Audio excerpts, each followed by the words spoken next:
Good morning friends. Good morning. Ashok Yadav, Jaipur से। पिछले 33 साल से मैं इंश्योरेंस का काम कर रहा हूँ और सिर्फ इंश्योरेंस का काम करता हूँ, केवल LIC और कुछ भी नहीं। न हेल्थ, न मेडिक्लेम, न म्यूचुअल फंड और कुछ नहीं।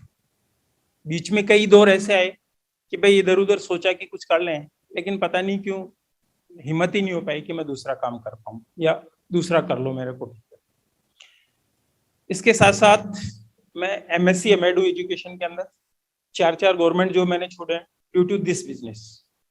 सिर्फ LIC की एजेंसी के बदौलत 4 गवर्नमेंट जो मैंने फॉरगो किया। फर्स्ट मेरा CRPF sub inspector, second education department 3rd grade teacher, third second grade teacher, और लास्ट 4th RPSC से लेक्चरर सेलेक्ट हुआ था 98 में, वो जो मैंने फॉरगो किया है only due to this business. Day 1 से जो मेरे दिमाग में एक चीज थी, मैं एक्चुअली क्या जब BSc कर रहा था तो मेरे पापा के पास में एक LIC के एडवाइजर आया करते और वो बैंक में मैनेजर थे खुद, और उन्होंने अपने वाइफ के नाम से एजेंसी ले रखी थी। तो एक दिन पापा नहीं थे तो मैं उनके पास में बैठा बैठा डिस्कस कर रहा था। मैंने कहा अंकल आप बैंक मैनेजर हैं तो आपको ये साइड में करने की क्या जरूरत है। तो उन्होंने जो वर्ड कहा उसी दिन मेरे दिमाग में हो गया था कि अब अपने को जॉब नहीं करना, कोई ना कोई अपना बिजनेस करना। एग्जैक्टली मेरे दिमाग में जो बिजनेस की जो एक जिसको कहते हैं जील या कुछ भी उसको कह सकते हैं, वो उस दिन दिमाग में मेरे घुसा कि भाई ये कीड़ा कि भाई हाँ अपने को ये करना है।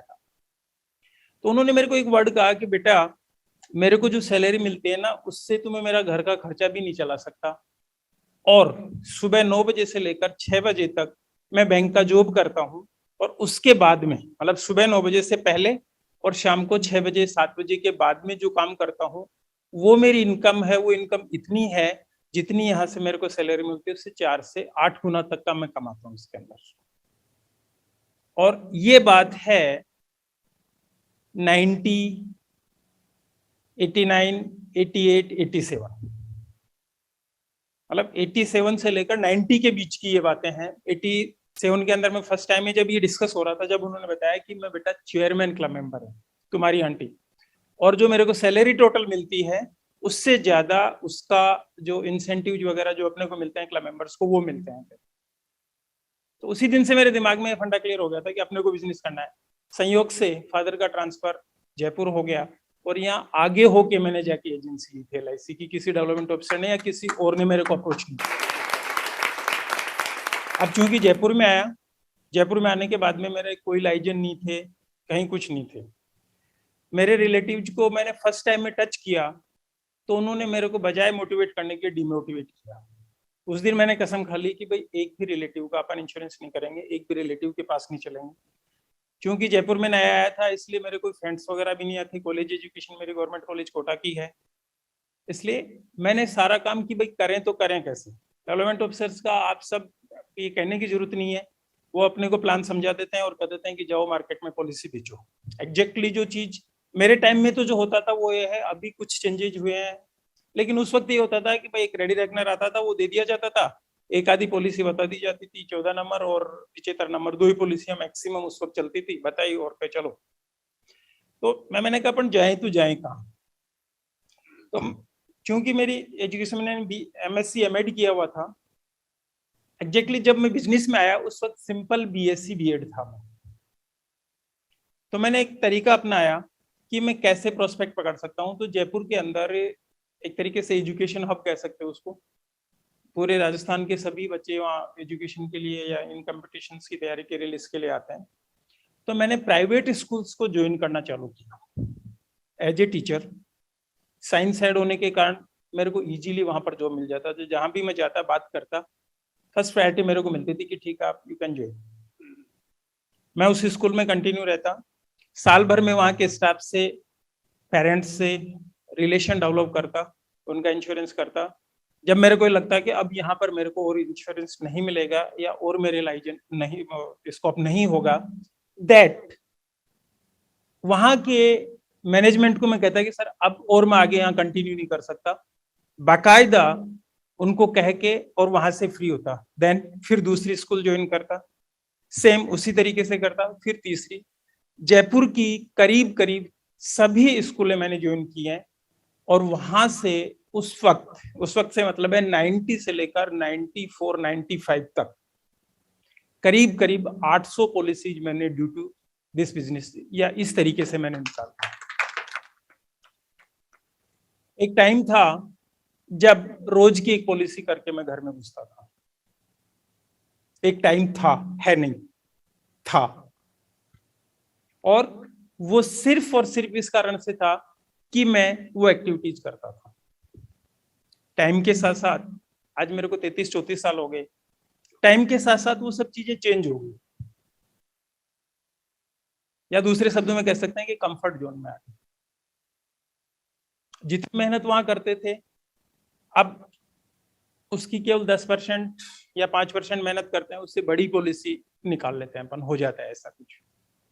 लेकिन जो सबसे बेस्ट टूल मेरे को जो मिला है, जो जयपुर में मेरे को एस्टिप्लेस होने के लिए जो एक टूल मैंने यूज किया, वो टूल ये था मेरे पास में, और जिसके कारण फिर बाद में मैंने कभी पीछे मुड़ के नहीं देखा। उसके बाद में मैंने कई चीजें और भी की एक्टिविटी, जैसे कॉलेजेज में जाने लगा, वहाँ के लेक्चरर्स से मैं कांटेक्ट करने लगा। इलेक्शंस वगैरह होते हैं तो वहाँ के जो प्रेसिडेंट वगैरह जो भी इलेक्शन के लिए खड़े होते थे, उनसे लाइजन बनाता, फिर उनसे मैं काम निकालता था। मतलब रेफरेंसेज कुछ लेना चालू किया और उससे मैंने बिजनेस निकाला। लेकिन मेरे को जो पूरी तरह से एस्टेब्लिश किया, वो स्कूल वाले इस बिजनेस ने किया। और अपन लोगों के पास सबसे बड़ी प्रॉब्लम यही होती है कि जाए तो जाए कहाँ। सुबह उठते ही सबसे पहला दिमाग में ये आता है कि मैं जाऊं तो जाऊं कहाँ। और सबसे बेस्ट ऑप्शन ये है अपने पास में कि मेरे को इससे बढ़िया और कोई टूल नहीं था उसके अंदर। प्रोस्पेक्टिंग में अपन हर तरीके से, मैंने डोर टू डोर मार्केटिंग करके देखी है, मैंने लीफलेट बांट के देखे हैं, मैंने मार्केटिंग के बंदे भी रख के देखे हैं, क्योंकि मैं CLI भी हूँ। मेरे पास में अभी 74 एडवाइजर्स मेरे साथ एसोसिएटेड है। लेकिन ये सारी की सारी एक्टिविटीज मैंने करके देखी है, लेकिन जो रिजल्ट आप खुद काम करते हो ना, वो रिजल्ट आप किसी से काम करवा के नहीं दे सकते। अपन सोचते तो हैं कि आदमी रख ले, नो डाउट हर वर्क अपने आप में अलग अलग तरीके का होता है, उसको डेलीगेट कर दो आप। डेलीगेट करने के बाद में होता ही है स्थिति आपके सामने कि आपको उसके रिजल्ट्स मिलना चालू होते हैं। रिजल्ट्स कब मिलते हैं? 2 तरीके से होते हैं। एक तो आपने उसके हिसाब से उसको काम दिया है, जैसे आपको प्रीमियम कलेक्शन करना है और एक आपको नई पॉलिसी करनी है। अगर आप प्रीमियम कलेक्शन करोगे और पॉलिसी करने के लिए आप अपने असिस्टेंट को बेचोगे तो शायद रिजल्ट्स नहीं आएंगे, या जो आप काम कर रहे हो बिल्कुल उल्टा कर, या वो पॉलिसी बेच के आए तो 1 लाख 2 लाख 5 लाख की बेच के आएगा। शायद आप उसी आदमी को जाते तो 10 लाख 20 लाख 25 लाख 50 लाख 1 करोड़ की पॉलिसी आप बेच के आ जाते। प्रीमियम कलेक्शन में उसको जाके केवल चेक लेके आना। तो मेरा ये कहना है कि जहां पॉलिसी सेल करनी है आपको या मार्केटिंग करनी है, अपने को काम करना है 35% वाला, न कि 5% वाला। और अपन मैक्सिमम जो काम करते हैं ना, वो 5% वाला करते हैं, 35% वाला करते हैं। एग्जैक्टली मैं मेरी कमी बताता हूँ, शायद हो सकता है आप सब लोग अपने आप से उसको रिलेट करो। अगर हकीकत में देखा जाए ना, तो पूरे महीने में मैं मुश्किल से 30 घंटे NB का काम करता हूँ, पूरे महीने में मैक्सिमम 30 घंटे। कांट बिलीव, कोई भी विश्वास नहीं करेगा इस चीज को, लेकिन मेरे को पता है मेरी कमजोरी, लेकिन फिर भी मैं अपने आप को इंप्रूव नहीं कर पा रहा हूँ। अब अपन सोचते हैं कि यार सुबह से शाम तक टाइम तो है नहीं, साला काम तो कर ही रहा हूँ, मैं रिनोल भी ला रहा हूँ, ये भी कर रहा हूँ, वो भी कर रहा हूँ, ब्रांच में भी धक्के खा रहा हूँ, सारे काम मैं कर रहा हूँ। अपन तो सोच तो ये लेते हैं कि यार काम तो पूरी दिन कर रहा हूँ ना मैं, लेकिन कर कौन सा काम है जिसके कारण अपने पास रिजल्ट्स नहीं। आप अपने पास में जो काम आप सुबह से शाम तक सर्विस वाला पार्ट करते हैं, उस सर्विस वाले पार्ट को आप एक असिस्टेंट को डेलीगेट कर दो। उसके बाद में जब आप 24 घंटे फ्री रहेंगे, आपको ये लगेगा यार मैं जाऊं तो जाऊं कहाँ। अभी तो क्या होता है, ठीक है यार 2 जनों से उससे रिन्यूअल लेना है, फिर ब्रांच में जमा कराएंगे, वहां दोस्तों के साथ बैठ के चाय पानी पी ली, गपशप मार लिया, दोपहर हो गई, आ गए, खाना खा के सो गए। एग्जैक्टली जो अगर अपन देखते हैं ना, क्योंकि उस दौर से मैं गुजर चुका हूं भाई। आप और हम अलग नहीं है, मैं भी आप ही की जैसा हूं। और ये सब चीजें जिसको कहते हैं ना अपन कि धक्के खा खा के या घिस घिस के सीखना होता है, जैसे गुड़ के गोल होता है ना पत्थर, उसी तरीके से ये सब चीजें आती कहाँ से है।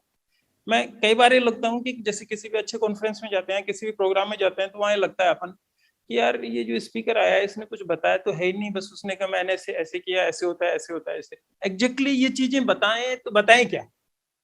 मैंने कहा कि मैंने इस तरीके से काम किया और उससे मेरे को रिजल्ट मिला, इस तरीके से काम किया, इस तरह से रिजल्ट मिला। अब क्या यार ऐसा होता है क्या?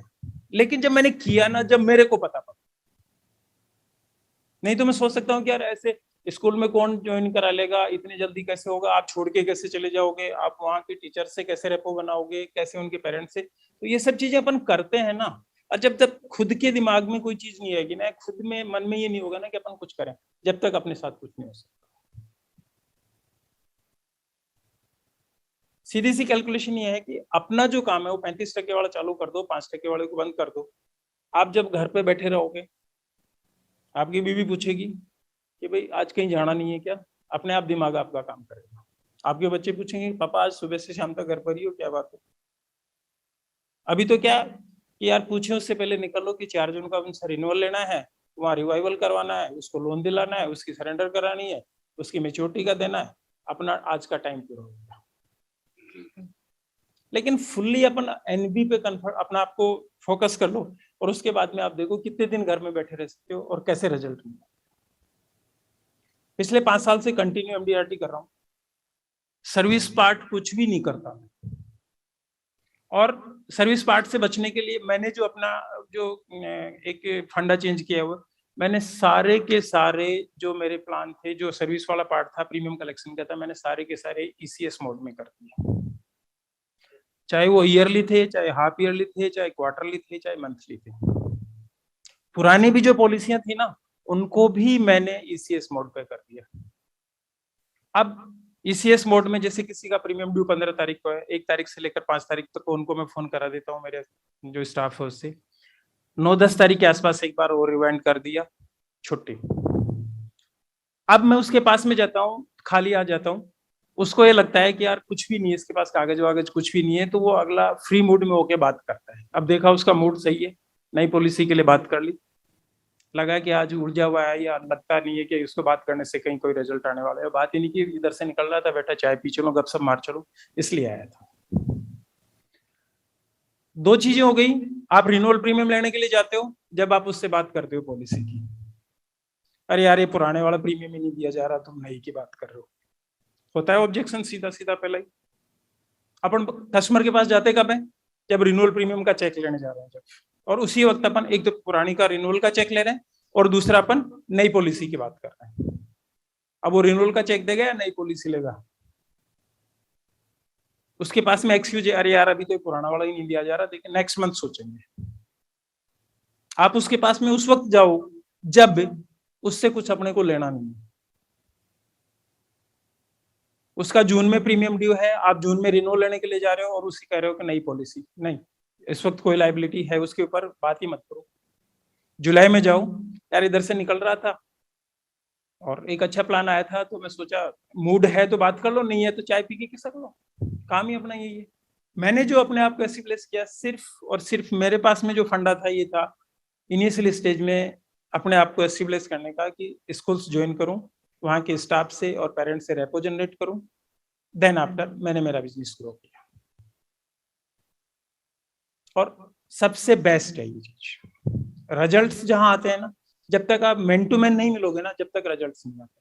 अपन और जितनी भी एक्टिविटीज करा लो आप, मैंने सब करके देखा है, मतलब जितने रिजल्ट मेरे को इस चीज से मिले, उसके 10% रिजल्ट्स भी और सारी एक्टिविटीज करने पर मेरे को नहीं मिले।